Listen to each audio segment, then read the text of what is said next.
So the women hurried away from the tomb, afraid yet filled with joy, and ran to tell his disciples. Suddenly, Jesus met them. "Greetings," he said.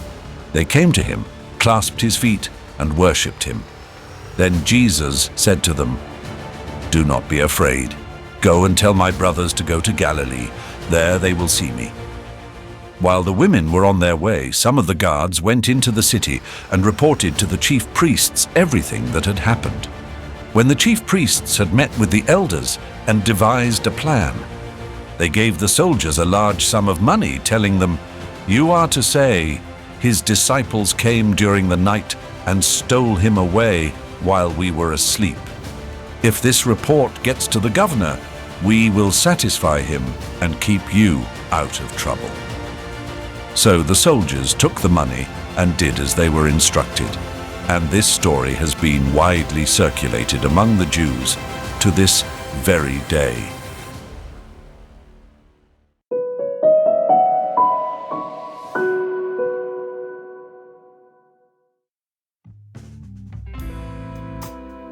In the beginning there was fear. Two women, Mary Magdalene and the other Mary, faced with the empty tomb, were initially enveloped in terror. Their reaction is naturally understandable. After all, the life they knew had crumbled.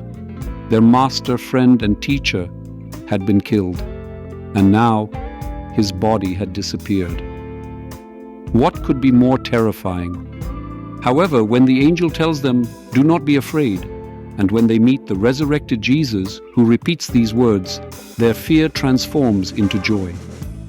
This is not just any superficial joy, like the grin of satisfaction from catching a spring sail. It is a feeling deep and completely permeating both the physical and the spiritual being. Christ lives, and the prophecies have been fulfilled. How powerful is this message? It's not just about victory over death, but victory over everything that limits us, paralyzes us, and makes us lose hope. In the world, over 350 million people suffer from depression, and even in our lives, episodes of anxiety, uncertainty, and even despair appear. Do we not know this feeling when it seems everything we love, everything we have built, has crumbled? But the gospel reminds us that joy can be born from the transformation of the most severe fear, and light can break through the darkest night. The resurrection is not just a historical event. It is a message that has a direct impact on our lives.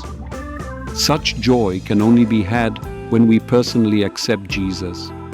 It's an invitation to transformation, to open our hearts to the truth that transcends all human understanding. But the world still tempts us with denial and even rewards for deviating from the truth.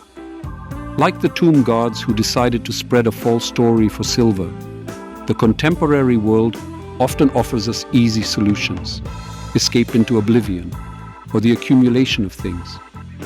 These moments are a test of our faith, our readiness to stand in the face of honesty and truth. Today's gospel is a call for true joy to dwell in our hearts. Let the vigor of these good emotions flow from an authentic conviction that Christ lives and that the prophecies have been fulfilled. Let our faith not be dead, but alive and full of joy. For contrary to stereotypes, a Christian is not a sad person mired in melancholy. Let us be witnesses to the truth that cannot be hidden in a wallet with silver coins. For it has been effectively changing the world for 2,000 years. Indeed, contemporary realities can be complicated, and sometimes it's hard to distinguish truth from falsehood and true joy from artificial posture. But the message of the resurrection reminds us that at every moment of our lives, even the most difficult with Jesus, we can find authentic joy, which can become the engine of the most positive events. This joy is not an escape from reality or burying one's head in the sand, but an open and brave confrontation with everything that life brings. Let us find in our hearts this joy, an underrated attribute of Christianity, and a smile, the cure for the lonely and suffering. Let joy be the force that leads us through life, regardless of circumstances. Alleluia. May God bless us all.